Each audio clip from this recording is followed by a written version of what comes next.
Bienvenue sur votre chaîne préférée Akhbar el-Bled de Hassan Atlemsan. Entre la France et le Maroc, s'approche-t-on de la réconciliation? Qu'en est-il du dossier du Sahara? Macron et Mohamed VI seraient-ils sur le point de parler le même langage?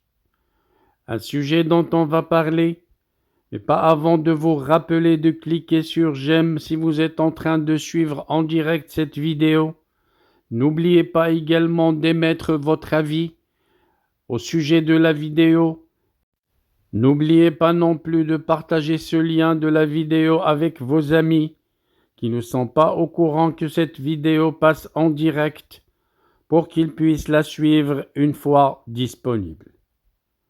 Le président français Emmanuel Macron et le roi du Maroc Mohamed VI seraient-ils sur le point de parler le même langage s'agissant de la question du Sahara marocain?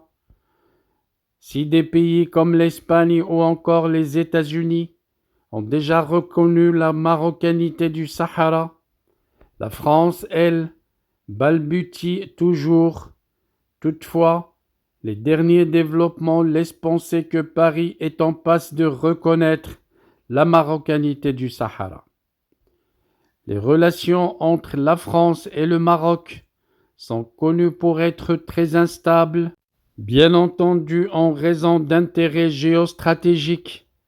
Il est de notoriété publique que le Maroc est prêt à tout pour son Sahara, et la France, qui traîne à reconnaître la marocanité du Sahara, ne cesse de subir de fortes pressions. Seulement, il semble que Paris, exténué par les tensions récurrentes avec Rabat, réfléchit à clore ce sujet.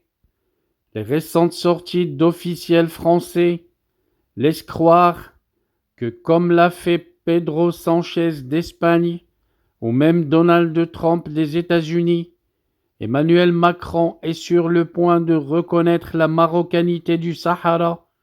Le temps a été donné par Stéphane Séjourné, le ministre français des Affaires étrangères. Le diplomate a partagé sa détermination à personnellement œuvrer au rapprochement entre la France et le Maroc. Le président de la République m'a demandé personnellement de m'investir dans la relation franco-marocaine et d'écrire aussi un nouveau chapitre de notre relation. Je vais m'y attacher, a confié il y a quelques jours le chef de la diplomatie française, récemment nommé. Hier, l'ambassadeur de la France au Maroc a emboîté le pas à sa hiérarchie, mais le diplomate en poste à Rabat va plus loin dans ses déclarations. Il serait totalement illusoire, irrespectueux et stupide de considérer qu'on va construire ce que j'espère qu'on arrivera à construire, brique après brique, pour le bonheur de nos deux nations et quelques autres voisins, sans clarifier ce sujet dont tout le monde à Paris connaît et reconnaît le caractère essentiel pour le royaume, hier, aujourd'hui et demain, a dit Christophe le courtier. Le sujet n'étant autre que la position de la France sur la question du Sahara marocain, le diplomate a été invité sur la question lors de la conférence débat sur les relations franco-marocaines organisée à la faculté des sciences juridiques, économiques et sociales d'Ain Chouk de l'université Hassan II de Casablanca, un événement à l'initiative de la fondation Links et présidé par Mohamed Brada, ancien ambassadeur du Maroc en France.